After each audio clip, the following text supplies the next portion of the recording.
Remember the movie What Women Want with Mel Gibson, where he kind of heard all these women's voices and then he became like the best advertising man or whatever. You know, so is the question, do we need to employ more women in companies to actually understand what women want, Andrea?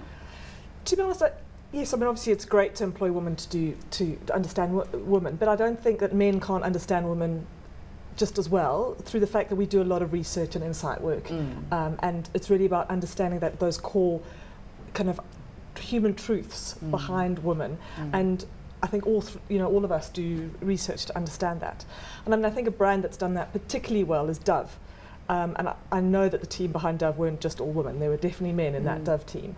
And I mean their big finding was this kind of sort of light bulb moment was that women are real, and you know there's real women behind the kind of models.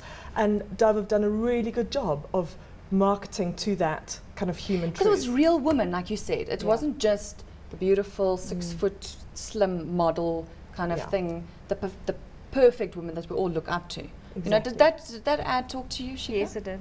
It did. Give us some more examples of brands that are getting it right. You know, talking like we said, the specific segments and actually getting it, hitting home. What are your favorite ads, if you think about it? Or your favorite brands? Well, I like the Woolworths ads. I mean, they talk to... But don't you love the brand too? Yes, no, definitely. Why? I mean, convenience. It's very convenient. You walk, I mean, if you work late hours in that and you walk into a Woolworths store, you've got all the prepared meals, and then before you actually get to the food section, you walk through the clothing and the perfume counter, and it's open for longer periods of time as well. So it's actually very convenient. So you walk into a Woolworths, you don't only pick up your food. I mean, you decide to walk around, shop a bit, and you still have that time after hours. And you know what's great about Woolworths? It's not just catered for women. I mean, how many single men have you seen standing in front of those, you know, the meal, you know, that quick meal that you make in the microwave? And I always think, wow, they're getting it so right. They seem to really have a good handle on modern life, on what it is that we're looking for. What is it? Yeah. So convenient food doesn't have to be junk food. That's you know? It doesn't have to be laden with fat. It can still be you know, full of vegetables, the kind of nutritional value that we need, but in a format that you can go home, shove in the oven, shove in the microwave, and eat and still feel okay afterwards, not, you know, maybe die sluggish. from carb overload. True, absolutely, true. Absolutely. Let's look at cultures, different cultures, Andrea, and how that's affected with messages and brands. So I think there's, you know, you've got to understand the cultural context of any brand, and the country that maybe you're marketing in. So let's go back to the Dove example. So the Dove campaign worked brilliantly in Europe and America, certainly worked in South Africa, but it didn't work in Asia, okay? And the reason it didn't work in Asia is that Asian women are slim, and they naturally like that. That's just the way they are. So actually very curvaceous natural woman in the European sense was actually quite vulgar to them or disgusting, because that's not them. So that campaign did not work in Asia. So I think as marketeers, especially lots of global companies now marketing or rolling out marketing campaigns to women across countries, need to be very conscious of the cultural context. So something that works well in England might not work well in South Africa, or might not work well in Saudi Arabia or in Asia. So I think it's important that you understand the cultural context of where your brands are being positioned, and how important that is. A challenge is, if you look at South African market, we are in Rainbow Nation. We've got a bit of everything. You know, our marketers, you know, getting it right, are they switched on enough, do you think, to actually, and it costs money, doesn't it? You know, to maybe have a campaign in all 11 languages or whatever the case may be. And I think in South Africa, you know, because we've got such a multicultural environment, we find women playing multiple roles. So she may be playing one role when she's at work and then going home and actually playing a very, very different role. So how does one appeal to that single woman? You know, from a marketing perspective, sometimes it's easier to talk to her within the constraints of those various roles that she's playing, because it becomes quite difficult when, you know, there's this duplicity happening of roles. And I don't think that that's only for women, I think that that's happening for men as well, but perhaps more so for women, where, you know, the head of a company might have to go home and be quite subservient in her home environment, because, you know, culturally that's what's being demanded of her. Well, talking about subservient, here's a question, right? So women are becoming more sort of career driven, clawing, you know, their way up the corporate ladder, and really find themselves in the boardroom playing with an old boys club, like we call it. Do you think that women are losing their femininity just a little bit, just to, you know, to be seen in the same light as their peers, as their male counterparts? I don't think they're actually losing their femininity. I think it's just they're more relating to like the male, like to the male side of things.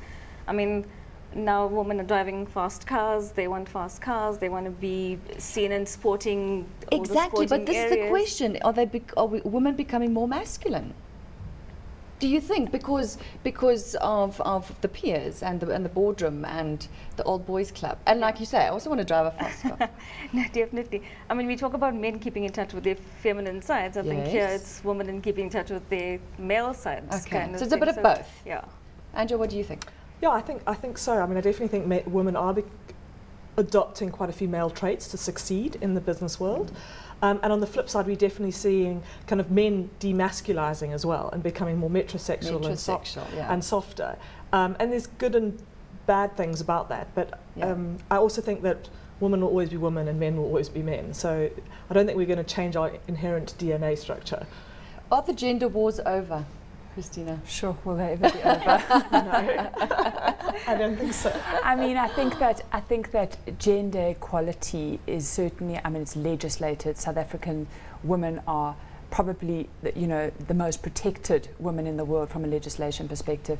Does that mean that things have changed? I'm not sure. Are women getting equal pay?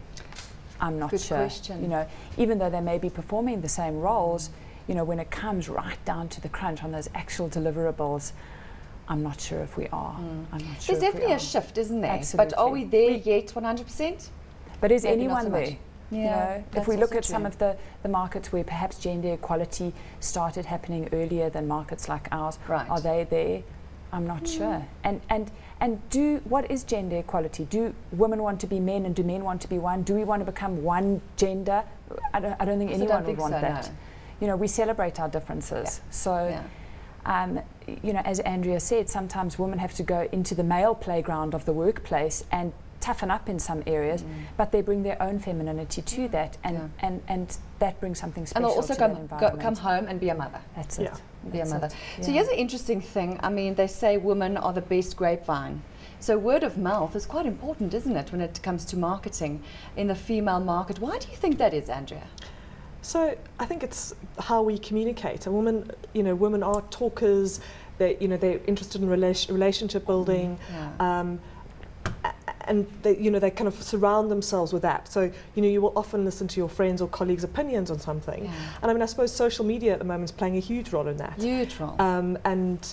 But I think there are two elements of social media. There's like obviously the Facebooks and the Twitters of this world, but there's also all the media on articles and information where we gather kind of relevant information for us to make decision makers. Absolutely. So we're absolute gatherers.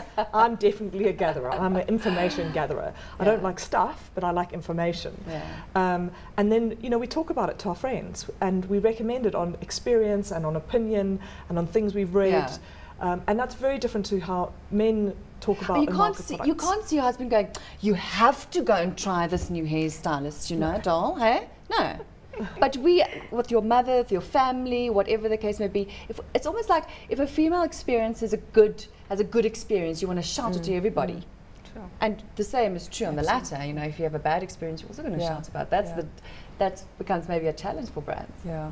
Okay. So, any final thoughts before we close off on what marketers should be thinking of when communicating to females?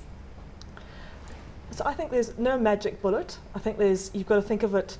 There are different ways of communicating. So you need to think about aesthetics, providing women opportunities to succeed in the market, helping them to be better women, and also be unique as well. So they don't want to be like every other woman. So that pink brush is not going to work. Pink brush is not going to work. No. Absolutely. You've got to understand your product benefits. You understand the category. Yeah. What do you provide? What are you selling in that holistic perspective? And also then what specific role to the woman are you talking to? Are you talking to them as a housekeeper, as a career woman, as a mother, as a friend? or as a woman as themselves. And also it's important for marketers to realize that women are a lot more loyal to brands than what men are. Men are way too practical. We like and, you know, we grow with a brand. Isn't that so? Yeah, no, absolutely. We're using the brands our grandmothers used to use. Isn't that so? So is that whole grapevine thing, word of mouth, important? Definitely. Just on closing? Yeah, I think don't stereotype. Just don't stereotype. You know, dig a little bit deeper. Look at how your consumers are relating to your products within your category, because it's probably quite different to another category. Yeah. And look beyond a carer or a career woman, because we are more complicated than that.